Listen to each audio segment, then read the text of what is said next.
Today we're looking at a brand new 6-inch monitor from AndyCine with a couple of interesting features, with one of them being a built-in battery.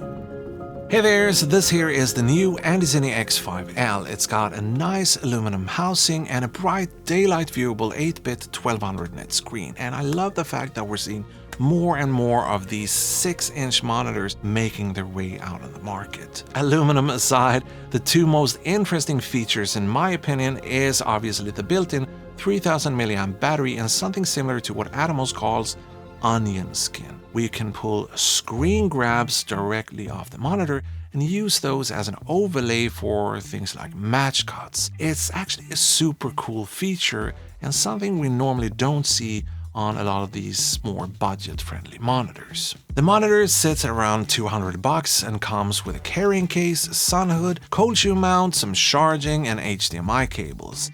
AndyCine do recommend a power delivery charger with a capacity of 9 volts and 2 amps. It takes about 2 hours, give or take, to charge up the internal battery. The aluminum housing gives this monitor a more robust impression, and as you've probably seen, there's no NPF battery plate here at the back, which is kind of weird at first. And like most monitors today with a brightness greater than 1000 nits, the X5L have active cooling, which helps it from overheating and being a more reliable monitor out on longer shoot days. You can adjust the fan speed, but it can't be turned off completely. But I'd say the fan noise is tolerable. Here's a quick sample for you.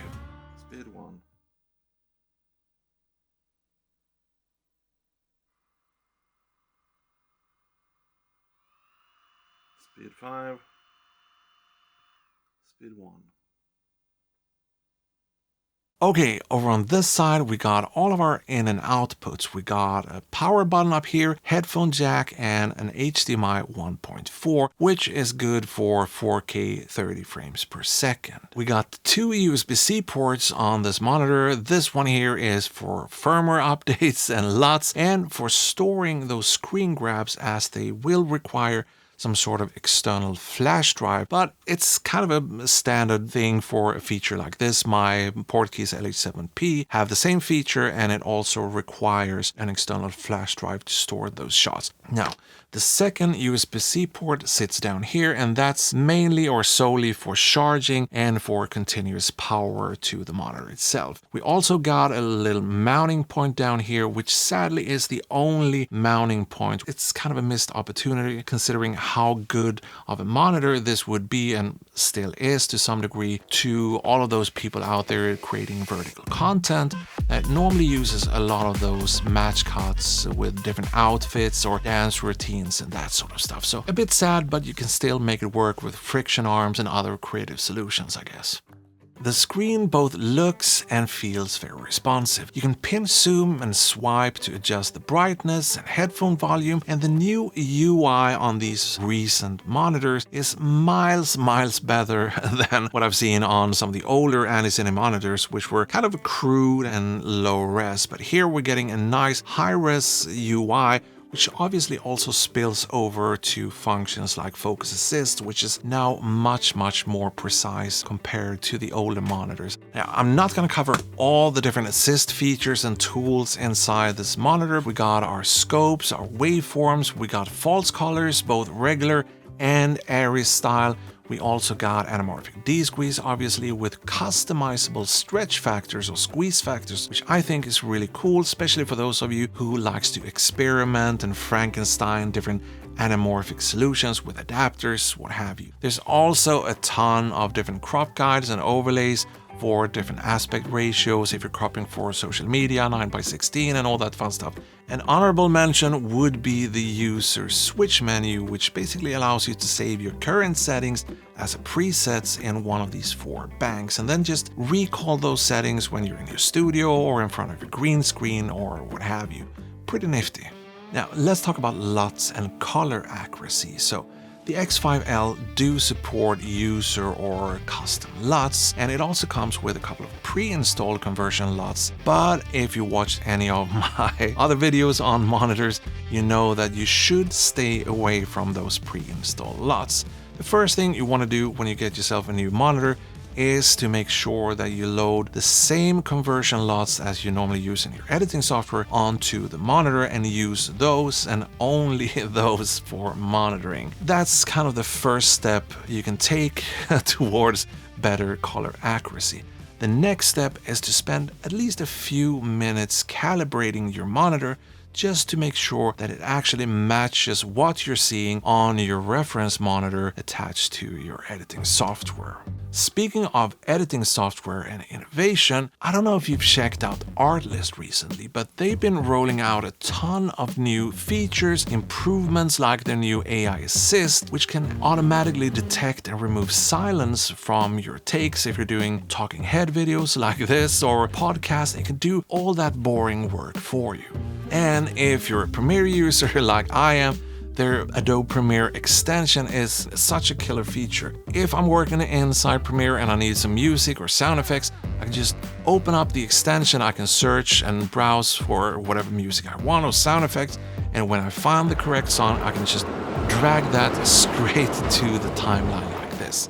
So let's say we're working on some sort of movie or documentary here, and we want to have a track, that reminds us of Oh Brother, Where Art Thou, which is a fantastic movie and soundtrack. So let's go ahead and type in Oh Brother, hit like so, and okay, let's go ahead and look at the first one here. Pretty good, but okay, so I didn't see the title on this one here, but this is gonna be awesome. So okay, let's look at this one here. Yeah, it's about as perfect as it's gonna get, unless you want to hide the references a bit better, but I mean, this is pretty perfect.